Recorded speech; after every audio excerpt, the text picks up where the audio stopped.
Hey everyone, welcome back to commerce की नगरी। Commerce की नगरी का चैनल और प्लेटफॉर्म है जहां मिलते हैं आपको complete solution of accountancy chapter wise. तो हमारा जो चैप्टर चल रहा है वो चल रहा है डेथ ऑफ पार्टनर, और आज का जो हमारा क्वेश्चन है वो है 62। इस क्वेश्चन के अंदर हमारे पास जो कैलकुलेट करना है प्रॉफिट वो करना है सेल बेस पे। लास्ट वीडियो के अंदर हमने प्रॉफिट को जो निकाला था वो लास्ट ईयर प्रॉफिट के बेस पे निकाला था एंड एवरेज प्रॉफिट के बेस पे निकाला था, लेकिन आज का जो हमारा टॉपिक है वो है सेल बेस। तो मोस्ट इंपोर्टेंट क्वेश्चन होने वाला है, तो ये स्टार्ट करते हैं।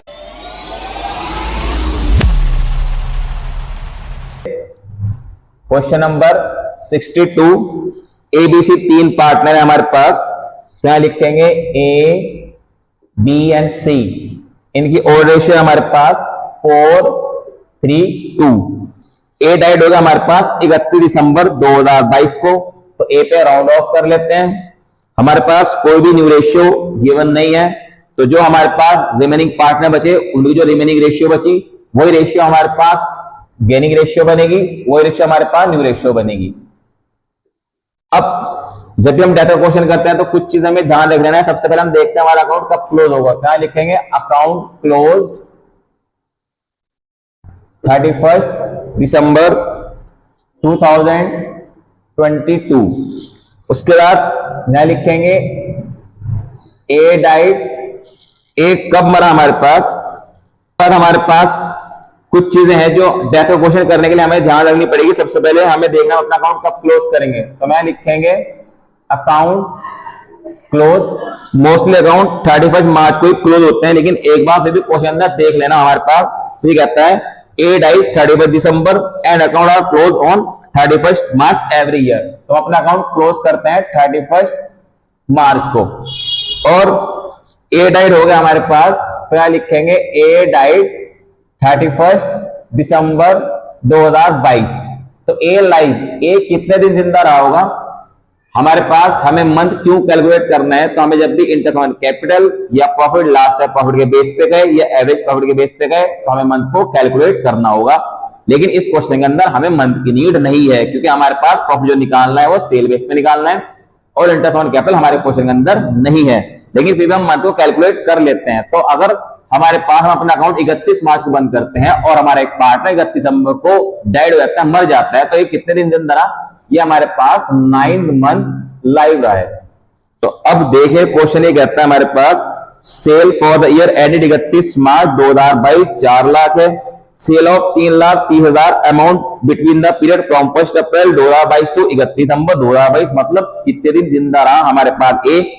उस पीरियड की जो सेल है हमारे पास वो है 3,30,000 और हमारे पास पिछले साल की सेल है 4 लाख और जो पिछले साल का प्रॉफिट है वो है 60,000। तो हमें क्या कैलकुलेट करना है? प्रॉफिट कैलकुलेट करना है डिसीज पार्टनर का। डिसीज पार्टनर का मतलब जो पार्टनर मर चुका, और पार्टनर कौन मर चुका वो है ए।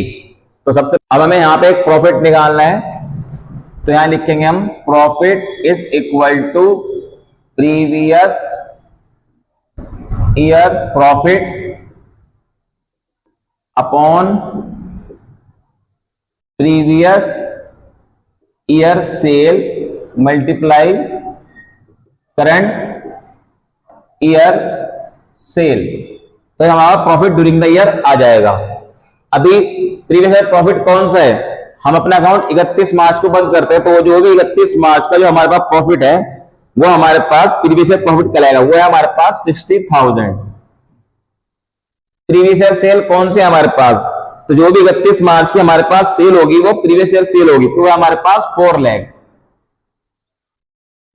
करंट ईयर सेल कौन से हमारे पास? तो जितने दिन हमारे पास ए जिंदा रहा, मतलब 31 मार्च से लेके जब तक वो जिंदा रहा 31 दिसंबर तक, इस दौरान इस पीरियड की जो सेल है हमारे पास वो है करंट ईयर सेल, और ये हमारे पास 3,30,000।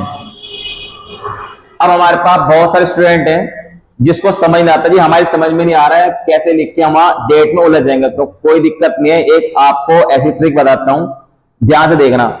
हमारे पास जब भी सेल बेस के अंदर हम अपना प्रॉफिट फाइंड आउट करेंगे तो कैसे लिखेंगे? सबसे छोटी अमाउंट जो है वो सबसे ऊपर लिखनी है, सबसे बड़ी उसके नीचे लिखनी है, और जो बचेगा वो बराबर में लिख देना। हमेशा हमारे पास प्रीवियस ईयर सेल ज्यादा होगी, प्रीवियस ईयर प्रॉफिट सबसे कम होगा, करंट ईयर सेल इसके मिडिल के अंदर होगी, यानी इन दोनों के बीच की होगी। तो सबसे बड़ी अमाउंट सबसे छोटे अमाउंट सबसे ऊपर, सबसे बड़ी सबसे नीचे, और जो बचा वो बराबर में। तो अब इसे हम कैलकुलेट कर लेते हैं, जिससे हमारे पास क्या निकल जाएगा, ये निकल जाएगा हमारे पास प्रॉफिट ड्यूरिंग द ईयर। तो ये आ जाएगा 1 2 3 4 1 2 3 4 1 1 4 और ये आ जाएगा हमारे पास 45 15 3 45 49500। यह है हमारे पास प्रॉफिट ड्यूरिंग द ईयर। अब हम इससे प्रॉफिट निकालते हैं ए का, क्या लिखेंगे, ए शेयर इन प्रॉफिट। क्योंकि हमारे पास सेल बेस पे प्रॉफिट निकालते हैं तो इसलिए मत कैलकुलेट नहीं करना। तो 49500 जो हमारा प्रॉफिट ड्यूरिंग द ईयर है, इसमें शेयर निकाल लेंगे हम ए का। ए का शेयर हमारे पास 4/9।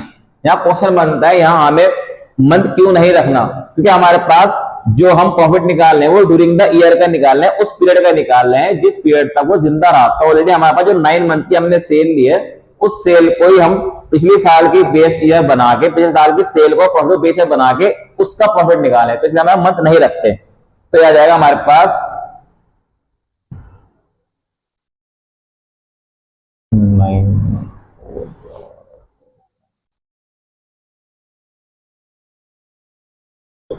22,000। अब हमारे पास इसकी एंट्री कर देंगे, तो एंट्री क्या हो जाएगी, वही सेम एंट्री होगी, क्योंकि न्यू रेशियो गिवन नहीं है। तो हम यहां लिखेंगे profit and loss suspense account debit to as capital account. कितना जाएगा, 22,000। और नरेशन लिखेंगे being profit and loss given to A। तो इसके साथ हमारे क्वेश्चन कंप्लीट। इस तरह क्वेश्चन हमारे पास 3 या 4 मार्क्स में जाता है बोर्ड के अंदर, इंपॉर्टेंट क्वेश्चन है। तो अगर आपको वीडियो अच्छी लगी तो आप वीडियो को लाइक करें एंड शेयर करें उन सारे फ्रेंड को जो ढूंढ रहे हैं चैनल जहां पे कंप्लीट सॉल्यूशन मिलता है अकाउंटेंसी का। मिलते हैं जल्दी न्यू वीडियो के अंदर न्यू कॉन्सेप्ट के साथ। Thank for watching my video, have a nice day.